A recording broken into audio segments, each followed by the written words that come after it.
closed captioning of this show is brought to you by Echo Bearcat, rugged equipment, easy to use. Oh yeah, some of us like to get dressed up for a lager sports competition. We're here at Port McNeill Orca Fest, North Vancouver Island. A fantastic show being hosted by, among others, Mike DeRoche, Roger Briscoe, and Nick Russell. Here we are, the finals of the stock style. We got Anita Jazowski taking on Brenda Pouchnick. That's right, only two ladies standing in the finals because it's so tough on the West Coast. 1.25 inches worth of wood is all you get in 16 inches round to make one cut. Well, one of the keys in the stock style, certainly we don't know all that. It's getting to the wood. It's a hot start, so they don't have to start the engines. But here they go. Anita gets to the wood faster than Brenda. That's right. Both these saws, Echo 600 finely tuned. RPMs are identical, brand new chains. And look at us here.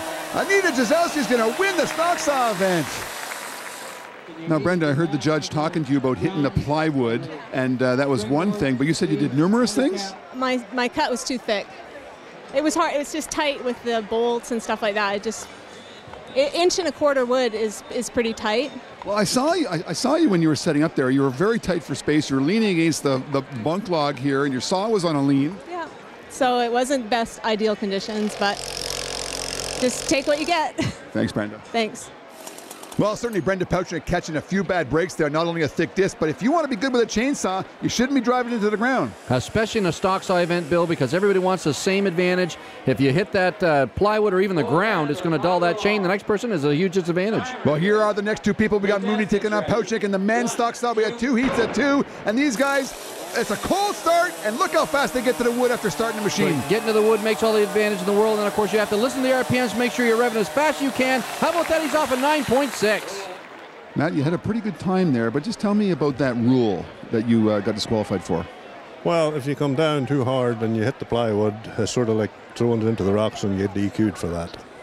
And this is something that you're familiar with, but it just happens in the heat of the moment that you accidentally do it? Yeah, actually, I forgot all about it, to be quite honest with you. Thanks for your time. Okay. Brad DeLosa, fitter machinist, New South Wales, Australia. Bobby Dowling from Tuatapere, New Zealand, and I'm a land surveyor. Well, here we go, heat 2 of the 4 finalists right now in this men's stock saw. 9.66 the time to beat. We're seeing some DQs in the stock saw. It's not an easy event. It looks easy, folks. It's not. Here we go with the Brad and Bobby show once again from down under. That's right, axemen at heart, but of course they've got to show their prowess here at the chainsaw event. You've got to be well-rounded to come out first place in any lumberjack sport. And here these guys. Oh, and how about that Bobby Downing? Missed the start on the stock saw. Brad quick to the wood. He's going to win this heat unless he cuts out. Brad is going to win the stock saw event with a time of 8.78.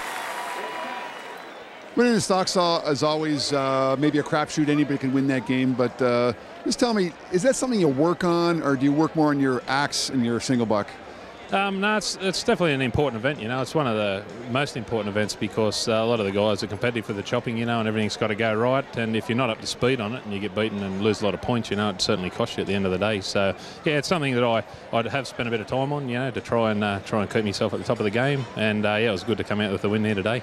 So the Echoes are only 60 cc's. I know you're used to a little bit bigger saw in the stock saw. You just make adjustments on the fly?